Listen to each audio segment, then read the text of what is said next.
Petro-Caribbean, how is it actually going to work? What are the details? Well, we have not yet signed an agreement with the government of Venezuela. We're in the process of doing so. As you know, the first issue for us was to obtain terms that are basically equivalent to the terms which other member states receive from Petro-Caribbean. The government of Venezuela is anxious to introduce new terms and conditions, largely to avoid an accumulation of debt by member states. So we are in discussion with them, and I believe that on Monday, Cabinet will look at the latest set of proposals and may sign off on those proposals. What we have said to the government of Venezuela is that we do not wish to be disadvantaged in any way. That is to say that at the commencement, at least for a time, we must be given the identical concessions, and the identical arrangements should apply.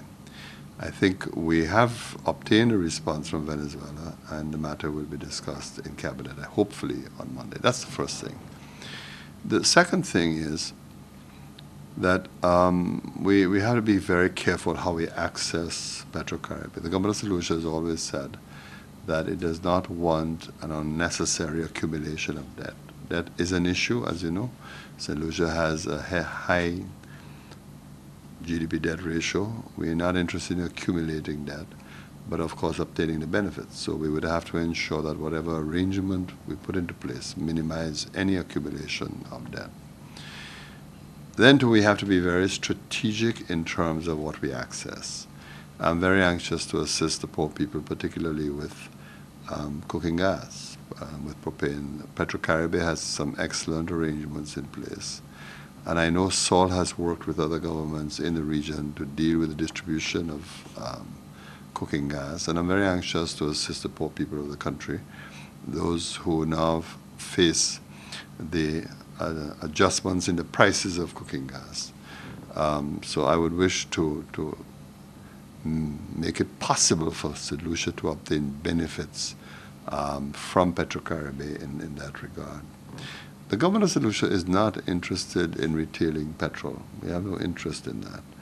But one other area I'm very concerned about is the cost of electricity. It is true that Lucelec has made some adjustments over the last couple months, but we still face very high petrol prices, fuel prices.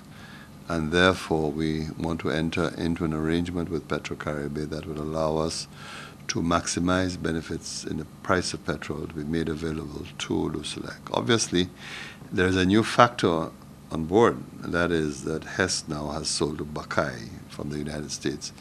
And I have had a preliminary meeting with Buckeye, and I think now that the agreement with Hess has been signed, we will have a clearer idea of exactly where Buckeye intends to take the terminal and to what extent the old arrangements would apply. There is one matter I'm very concerned about, and that is security, fuel security. We saw the consequences following Hurricane Thomas, that there was a shortage of fuel. There were certain parts of the island without fuel, and you can't engage in any serious recovery program if you don't have fuel.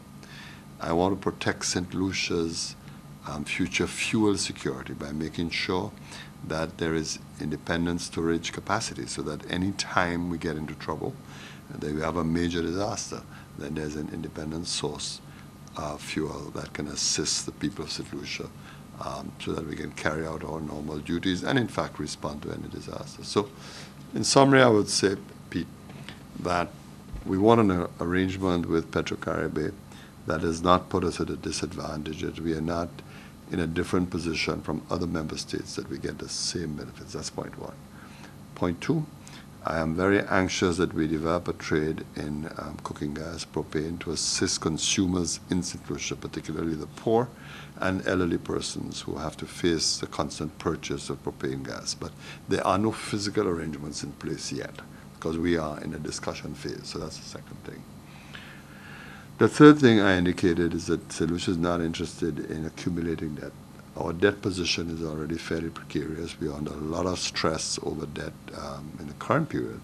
And so we need to develop a mechanism that will contain any debt accumulation. That's point 3. And point 4, critically and crucially, security. There must be fuel security for St. Lucia in the event that we face a major disaster. So we are now going through all of these arrangements, and we have not signed any agreement yet with Venezuela, but I'm assuming that that will be done shortly. We have some proposals, hopefully we will be discussing in the next day or two. Critics of the Petrocaribbean arrangement have pointed to Guatemala pulling out, have said, how could this government get into an agreement with a country and an administration at a time when the country seems to be very volatile? How do you respond? Very simple. There are a lot of countries that signed on to Petrocaribbean but did not actualize their membership. St. Lucia is in that position. We signed on to Petrocaribbean sometime, I think, in 2006. Of course, we had general elections in St. Lucia, and following the general elections, St. Lucia never went beyond just joining or signing the agreement to establish Petrocaribbean. There are political dynamics in Latin America. There's a constant change of governments, and governments have different political persuasions. And I would imagine that the government in Venezuela probably, in Guatemala probably feels that it doesn't wish to be part of Petrocaribbean for its own domestic reasons. But in any event, Guatemala, as far as I know, did not really actualize its membership to the extent that other countries did. So I'm not surprising. There will always be the ebb and flow of political ideology, political ties, political links, political influences. So that is understood. St. Lucia needs Petrocaribbean at this time. The fact of the matter is that our options are exceedingly limited. Our key international friends no longer provide us with any funds for our development, and we have to go in search of those funds. Right now, for example, it is exceedingly difficult to be able to obtain funding to repair the bridges in the country. We have had several bridges that have been destroyed or undermined as a result of Hurricane Thomas. Thankfully, Petrocaribbean and ALBA will be making available $2.7 million that will allow us to start construction of 3 major bridges in this country. And clearly, if I can't get it anywhere else, we have to find where we can get it, once, of course, that our sovereignty and integrity is not compromised in any way. If we could just turn our attention, Prime Minister, to the matter of crime.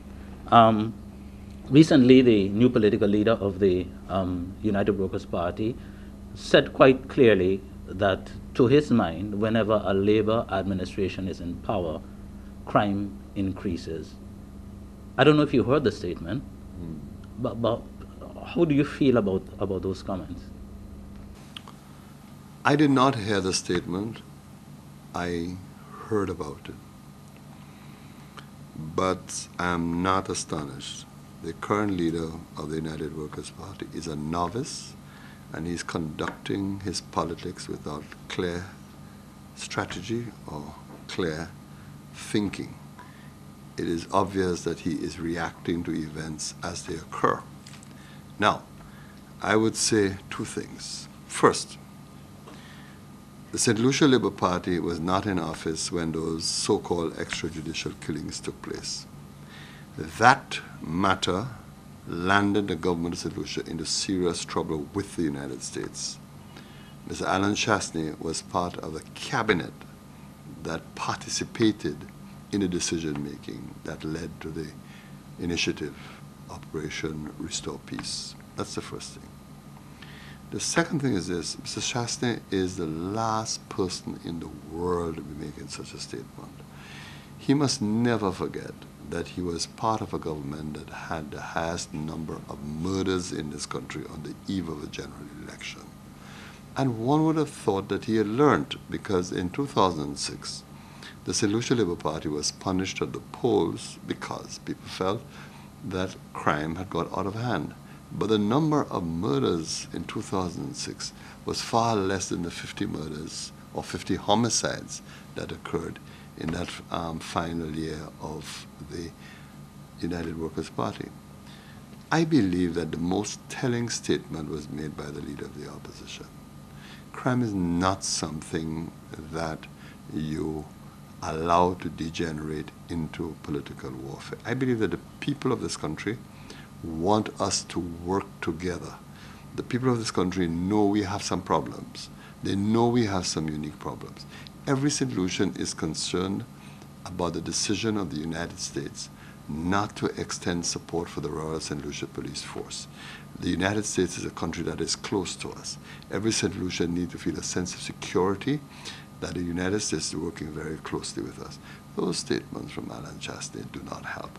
And day by day it is becoming clear that he's inept, he's a novice, he doesn't understand the nature of politics, and he should not repudiate what his own former Prime Minister has always said, that crime ought to be a national issue, and political parties need to work with each other to neutralize the partisan implications of crime. Finally, Prime Minister, the St. Lucia Labour Party in office. This is not an opportunity for you to say your successes, but where would where would you say have been the areas of greatest challenge? I like the way you preface your question by saying that this is not an occasion for me to tout successes, because I think it's an admission there have been successes because we have been able to implement elements of our program. So I'm going to take my inspiration from that introduction from you. But what is the greatest challenge? The economy and employment. The sluggishness of the economy continues to be a source of great worry, great concern. I think we have made some progress, but only in terms of the broader economy. By that I mean, I think we have seen the stability in the tourism sector. I understand, for example, that arrivals in the last couple of weeks have increased by about 9%. And I think the tourism sector is on the ascendancy. And the good thing that is happening, Pete, is that a number of the properties are embarking on expansion and renovation. I know for a fact, for example, that when JAMA is about to expand, I also know that L'Esport is about to engage in some renovation and expansion. And also, we are beginning to see some new investment in the tourism sector as well. There's a dive center and a boutique-type hotel to be constructed up in Rodney Bay. All of these are good signs. But where the problem really exists is with the government finances. That's where the problem lies. Essentially, as I've always explained to the people of St. Lucia, we have a fairly big deficit. And if we have a big deficit, it becomes difficult for us to attract loan funds to assist the development of the country. We have to bring that deficit under control. We have made some adjustments, but I believe we may still need to make additional adjustments. So the problem is on the fiscal side, on the public finance side, in respect to the public sector. But I think we are beginning to see some consolidation in respect to the broader economy. I want, however, to indicate that the most serious inheritance that we had was the unemployment situation. Because, as you know, even over the past year, there have been one or two firms that have had to reduce their labor force. They've had to downsize. And I know this can't be easy for families. I know the pain, the difficulties they've had to endure, and I understand fully. They have children to send to school. They have their living requirements to meet, to satisfy, and they have their loans to pay, they have their debt to meet, and it can't be easy. Although it is true to say that the government has stabilized the unemployment situation in the sense that the investment we have made in NICE, for example, and in STEP, has helped to reduce and contain the level of unemployment. But nevertheless, that's not enough, that's the point. And for us to be able to reduce unemployment, we have to get new investment. The investment environment continues to be difficult. We will have to make some bold changes, continue the reforms we are making, improve how we do business, etc., to continue to attract investment into the country. But I believe where that is concerned, that the worst is over. There's a recovery on the way throughout the wider world, the United States and in Europe, and I think that is helpful. But it's going to be critical and crucial that we all join hands together as we deal with the problem that we have on the fiscal side.